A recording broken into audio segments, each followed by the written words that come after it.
What was that? That was Uncle Bruno's pet iguana, Iggy. He's always in here stealing paper. He must be using it to build a nest or something. Look, I had all those books arranged so they fit perfectly in that box. Put them back in, okay? I don't have time. I just want to look through this one book. Go right ahead, after you put all those other books back.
Yes, hello?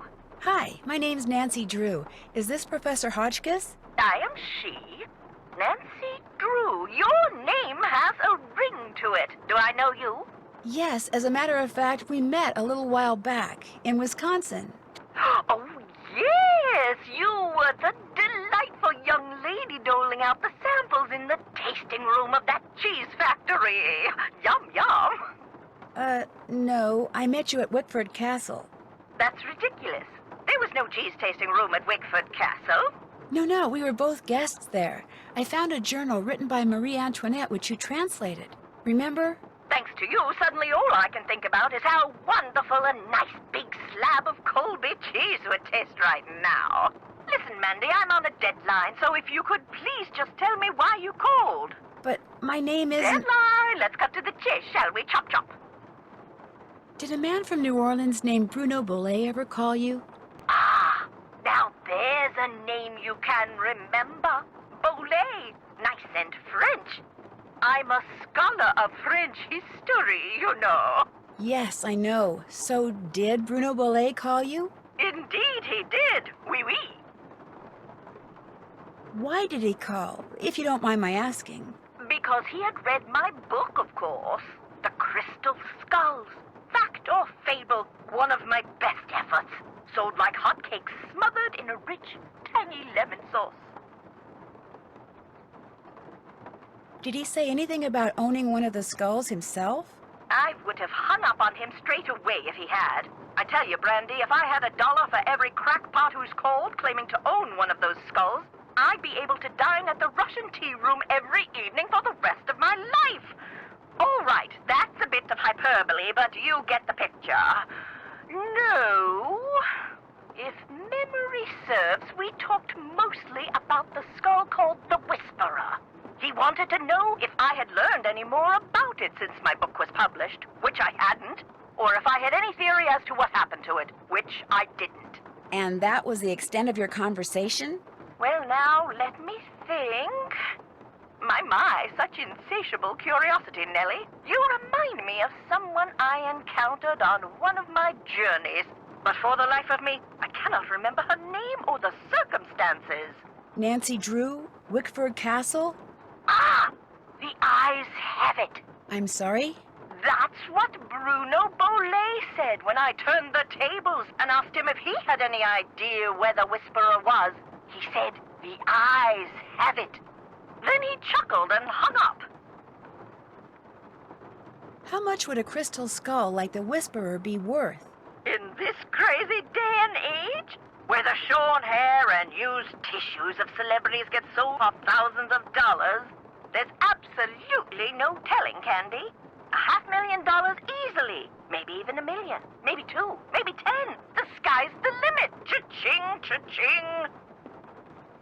If someone found a skull made of crystal, how could they be sure it's one of the crystal skulls? Wonderful question, Francie. How indeed? Because there are sure to be thousands of fakes out there. Perhaps tens of thousands. But remember, the real skulls were made long before the tools commonly used for carving today were invented. Which means, let's put on our thinking caps. Modern-day tools would have left marks if the skull was a fake? Exactly so. Mind you, the marks on a good fake would be microscopic and thus imperceptible to the human eye. However, any thorough laboratory analysis would quickly unmask a counterfeit. So the only way to prove that a skull is the real deal is by proving it's not a fake? And by examining its provenance, its history of ownership. If it can be shown that a particular specimen has been passed along from antiquity into modern times and didn't just suddenly appear in, say, Germany in the mid-19th century, that would tend to support its authenticity as well. The idea that the Whisperer can make its owner immortal, do you believe that? I believe that things that defy any so-called rational explanations happen all the time, Nessie. Now, does that mean there are mysterious external forces at work in the universe of which we do not and cannot ever have full knowledge? Or does it all boil down to us? If the human heart desperately wants something to be true, does the human mind have the power to make it true? Who knows? Oh, questions, questions, questions. Oh, how dreary life would be without them. In your book, you said that all the people who've ever owned the Whisperer were murdered, yet Bruno Bolet dropped dead of a heart attack.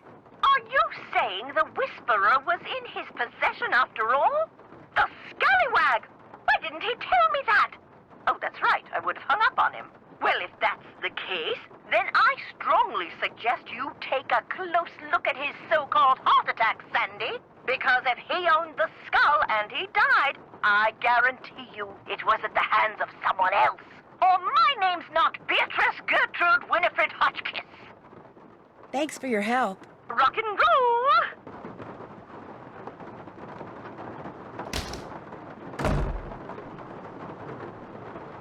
Yes? I'm afraid you're going to be stuck with me for a while. Let me guess. Because of the big storm that's blowing in. Everyone in the city's freaking out and you can't get a cab. Bingo. Person at the bank told me. Just before she put me on hold for 2 hours. Ah, don't worry. We've got plenty of food here. Beds, candles. You're welcome to stay. How did Bruno die, if you don't mind my asking? Just dropped dead in the front hallway. I mean, the guy was 95 years old. Here, check it out. Myocardial infarction. That's doctor speak for heart attack. Attending physician Dr. Gilbert Buford, 504-555-9970. Was that Bruno's doctor? And his best friend, or so I'm told. I've never met him. Interesting keychain. That's one of Uncle Bruno's glass eyes. It's the one he was wearing when he died. How nice. Anything else? How come your great-uncle's crypt is in the garden and not in the cemetery? Don't ask me. It's kind of weird. Apparently he built the crypt himself, but he never indicated in his will or anywhere else that that's where he wanted to be buried. I stuck his ashes in there anyway and had the thing inscribed. If that's not what he wanted, too bad. I'll let you get back to work. awesome.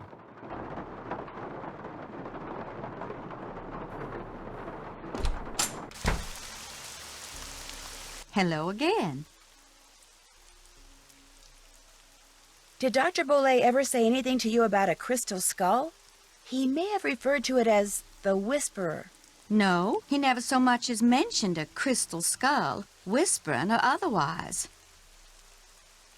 Were you in the house when Dr. Bollé passed away? I was indeed. I was in the library cleaning when all of a sudden I heard a big thump. I hurried out to investigate, and sure enough, there was Dr. Bollé lying by the front door. And as I rushed over to him, the door opened and in walked Gilbert Buford. He took one look at Dr. Bollé and hollered at me to call 911. So I ran back into the library and did just that. When I came back out, Gilbert was leaning over Dr. Bollé, listening for breathing, I suppose. And then he started pushing up and down on his chest, but it was too late. Even I could tell that Dr. Bollé was gone. What was he doing by the front door?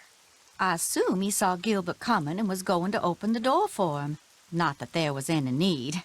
As you yourself discovered, people around here seldom lock their front doors during the day. But you know, in the back of my mind, I have always wondered about Gilbert Buford showing up at the door at that exact moment. I understand that Dr. Bollé had some interesting pets, like an iguana. That man never met a creature he didn't like. He'd train them to do all kinds of silly tricks, then let them run free, inside the house as well as out. Did he ever teach you how to make them do their tricks? I never cared to learn. Don't get me wrong. I liked Dr. Bollé, I truly did. But I swear, sometimes his activities made as much sense to me as bathing in a bayou full of gators. Nice talking to you. Thanks for coming by.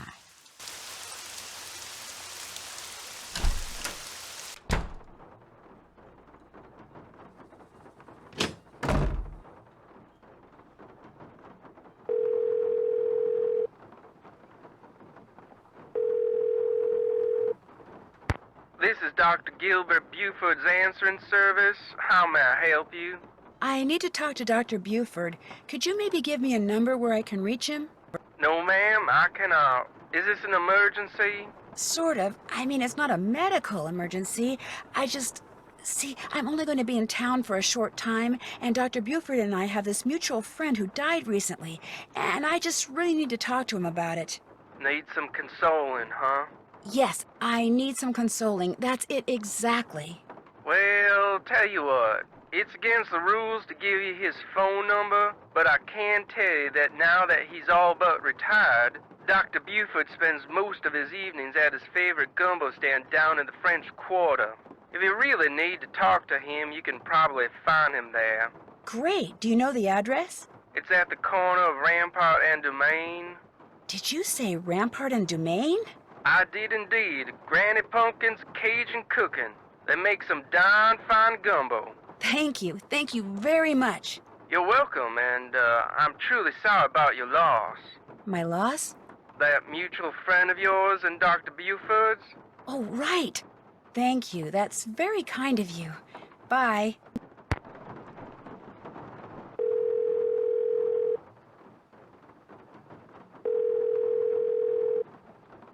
Hello? Hi, Bess. It's me. So what's been happening? Tell me everything. Well, let's see.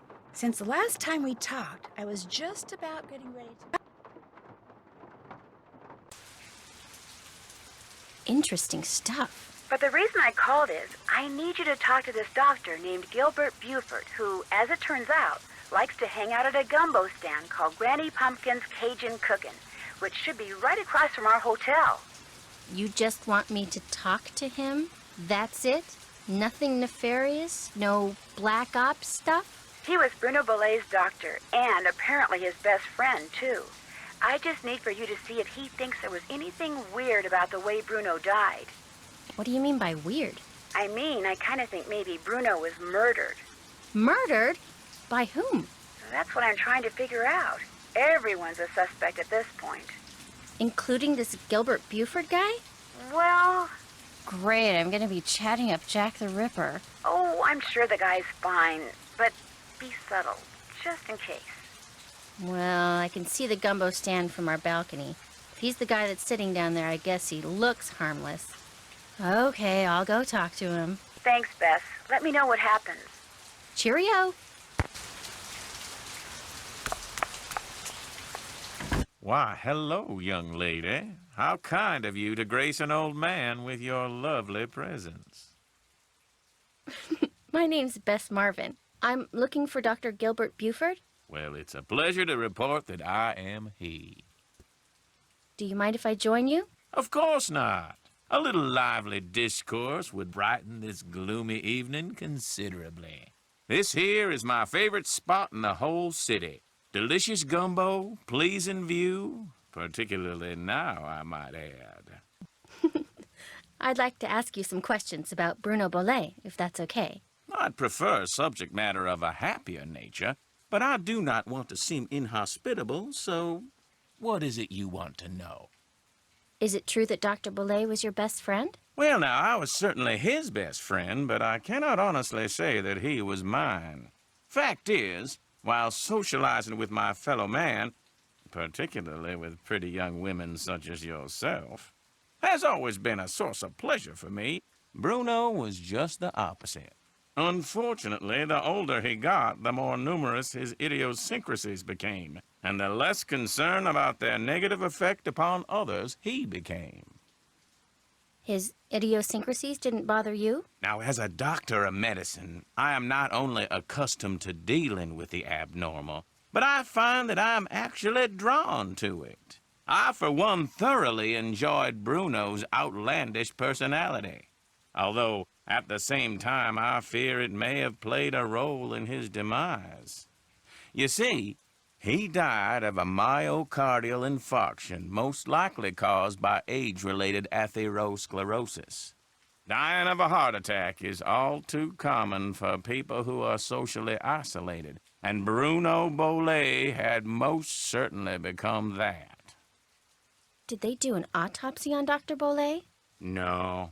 Given Bruno's advanced age and the absence of any indication of foul play, an autopsy was deemed unnecessary, and the body was cremated according to Bruno's wishes.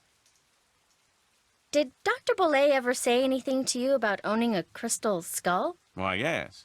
Yes, he did. In fact, he showed it to me once. Said it had magical powers. Said owning it was going to allow him to live forever.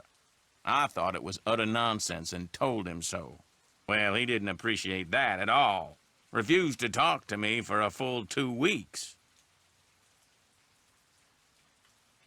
Do you have any idea where he kept it? No.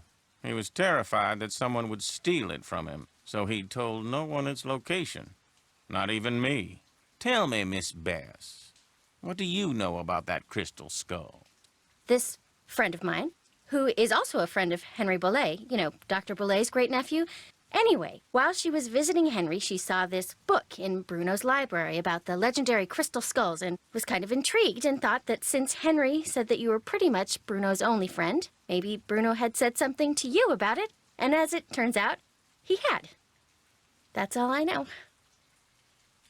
I see. Well, much as I'd like to believe that skull holds the key to immortality, I'm afraid Bruno's passing proves it's worthless. Although it would make an attractive paperweight, as I recall. Tell your friend not to give it another thought. Dr. Bollet's housekeeper says you just happened to walk in just as he was having his heart attack. Is that true? Indeed it is. I hadn't seen him for a while, so I picked that day to pay him a visit. I walked up to the front door, found it unlocked as usual, opened it, and there he was, lying on the floor in obvious distress. The next thing I know, his housekeeper came running in and started shrieking and carrying on, until finally I sent her out of the room so she could summon an ambulance, and I could once again hear myself think. Then well, let's see. Then I knelt down and saw that he wasn't breathing. So I pulled him away from the doorway so I'd have more room to work on him and began chest compressions. I continued until the medics arrived, but nothing they did made a difference either. Was Dr. Bollet unconscious the whole time? Yes, he was. Can you remember anything that might indicate what he was doing by the front door? I mean, had he just come in from a walk? Was he wearing a hat? Was he holding anything? Had he dropped something? An umbrella? Sunglasses? Wait a minute. Why, yes. Yes, he was holding something. A piece of paper. And on the floor next to him was an envelope. He must have collapsed while reading a letter. Do you know what happened to it? Now, I know the letter was no longer in Bruno's hand when the paramedics arrived, so perhaps he released the letter when I moved him. And yet, I do not recall seeing it on the floor when they wheeled him out the door. Iggy. What's icky? Iggy. Iggy is an iguana Bruno befriended, then turned loose in his home. It soon developed the annoying habit of stealing paper and stockpiling it in the vent system. Are you saying an iguana made off with the letter Bruno had been reading? It would not have been the first time a missing document ended up in Iggy's possession. Renee would periodically call me saying the lizard had absconded with one of Bruno's prescriptions and would I please write her up a replacement. In any case, Bruno once told me he was training Iggy. Said he taught Iggy to retrieve the things it had stolen. Do you think it's possible that Renee caused Dr. Bolles's death by, say, hoarding the pills from those missing prescriptions and giving them to him all at once? No. Had he died of an overdose of the medications I had prescribed, the manner of his death would have been quite different. But he died of a heart attack. Of that I am certain. However, I know for a fact that Renee is deeply involved in the practice of hoodoo. And as Bruno's housekeeper, she had ample opportunity to use it against my poor old friend. You mean hoodoo really works? Young lady, never, ever underestimate the power of suggestion. If a person believes in something, even on a subconscious level, fantasy can easily become fact. And who knows what rubbish Renee filled Bruno's mind with? Drink this, don't eat that. This brings good luck, that brings bad, day in and day out. Even if he said he didn't believe a word of it, who knows how much his subconscious was absorbing? He was very old and vulnerable. So could Renee have caused Bruno to have that fatal heart attack? There's not a doubt in my mind she could indeed. I've bugged you enough. Good night. Evening. What can I do for you? A bowl of gumbo, please. Enjoy.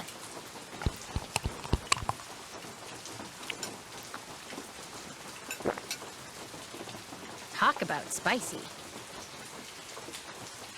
There you go.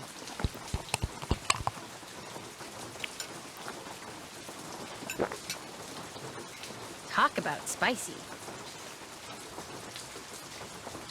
Enjoy.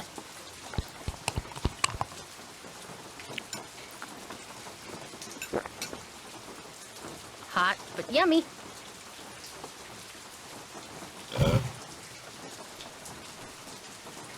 A bowl of gumbo, please. There you go. That was yummy.